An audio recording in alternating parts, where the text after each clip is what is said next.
Okay, so this module is module 16. There's not a quiz on it per se, but it is probably the most important PowerPoint, at least up to this point, because it's going to go through that GDP formula that I've kind of hinted at, SIG-X. And so it's really important that you understand the components of GDP, what affects them. These are going to be the things that will move our aggregate demand curve. Extremely, extremely important. So, SIG-X, consumption, gross private domestic investment, government spending, and net exports. Okay? And so, again, absolutely must understand these, and let's go through each of the components now. First component is consumption. Consumption is spending by consumers. This is about 70% of GDP. Okay? What are the things that affect our consumption? The first is disposable income. That's income we have after I pay my rent, I pay my bills, I pay everything that I have to pay. Whatever is left over is that money I have to go spend on the things that I enjoy. Okay? The main thing that affects disposable income are personal income tax. If my taxes are higher, I'm going to have lower disposable income and I'm going to spend less. And if taxes are lowered, I will have more.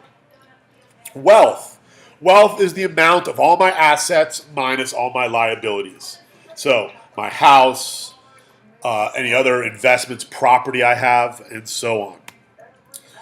When my wealth increases, I tend to want to spend more because I know at some point I'm going to be able to turn that wealth in for cash. And of course, the opposite occurs as well. Borrowing money. The main factor that affects borrowing money are interest rates. And when interest rates are low, I'm going to tend to borrow money.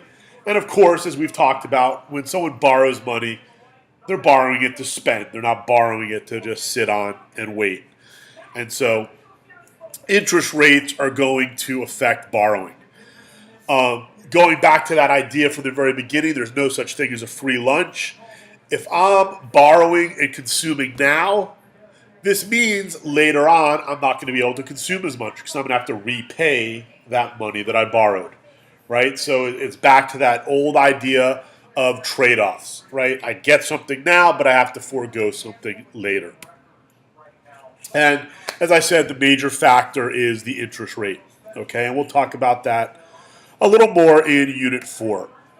And then finally, consumer expectations, right? If I expect inflation, if I expect higher prices in the future, I'm going to spend more now.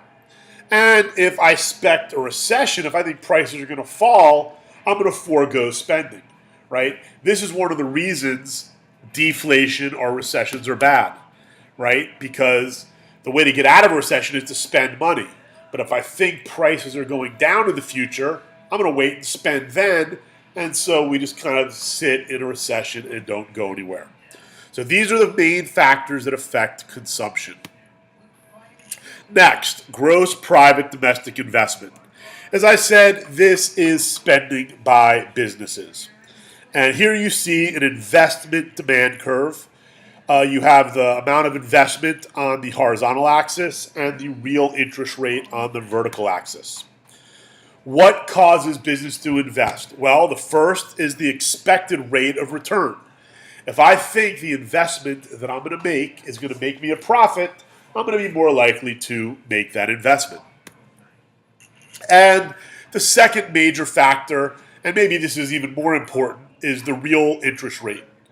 Okay? So if the real interest rate is 7%, and I'm expected to make 10% on my return, well, I'm going to make that investment, right? Because I'm going to get a 3% net profit.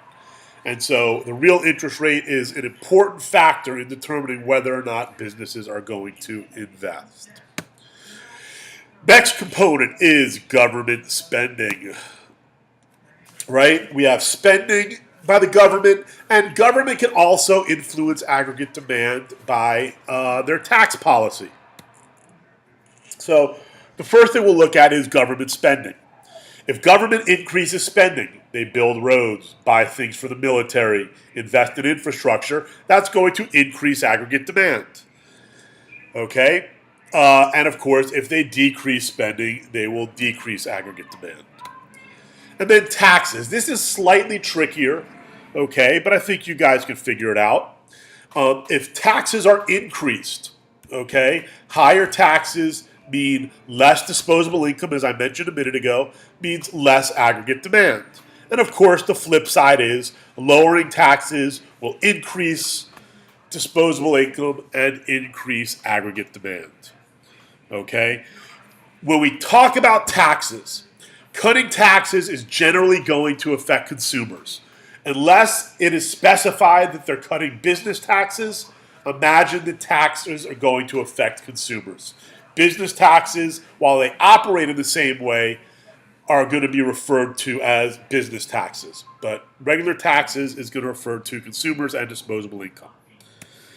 And then finally, the last component is net exports.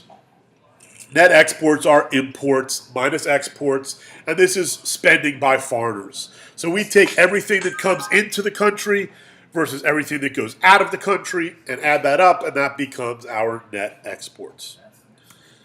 All right, please make sure you understand this. Extremely, extremely important.